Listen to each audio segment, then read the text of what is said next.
With the eviction in Hendon the other week, it seemed to be that the guys were given the opportunity to leave by giving them a free airplane ticket or be handed a bit of paper saying come back in 30 days' time.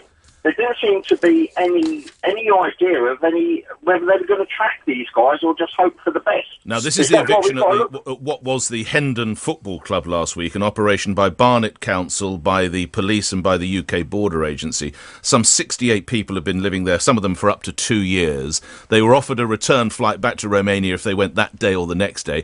Otherwise, they had to give their name and address, which, of course, is likely, as Paul was saying, to be false.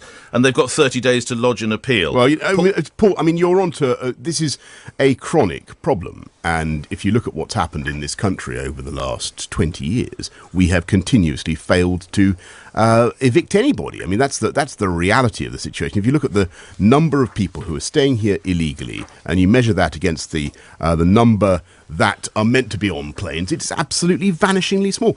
We find it incredibly difficult because the culture of human rights, the immense power of the ambulance chasing lawyers who immediately come in and offer people protection against eviction, who insert all sorts of delays into the procedure. It is blindingly difficult to get people onto planes. I haven't studied the details of the case in Hendon. But I think of the 68, 5 availed themselves of an opportunity to leave the country. The others are now presumably one. Well, they melt away into the maquis, into the undergrowth, and they're lost again. And it's one of the reasons people completely lost confidence in the whole immigration system. What's happened since the election? And we've got to be fair play to Theresa May. Yep. She has really come in there and tried to get a grip on it and to reduce the numbers. What you really need to do, though, is to make it clear to illegals that they cannot... Well, these aren't necessarily illegal, of course, some of them. Some of them are here legal. Sorry, Paul, you want to come back in? Yeah. Well, then why are we kicking them out? Sorry, I'm not quite clear why they're kicking them out then. That's right. Some of them are illegal.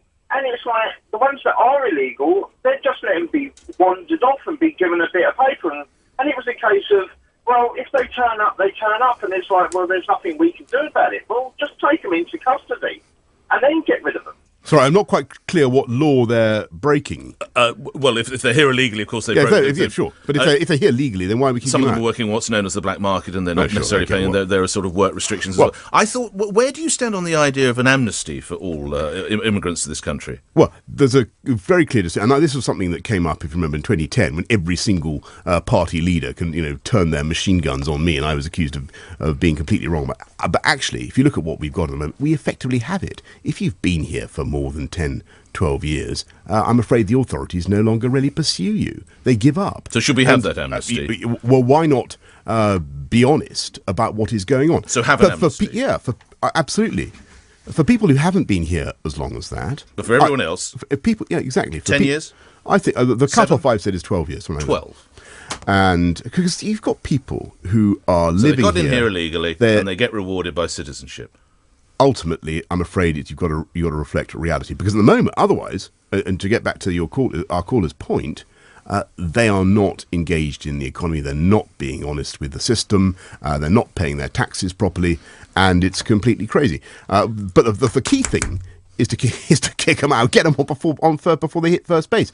Stop them coming in such numbers. Be much tougher in your general approach to borders.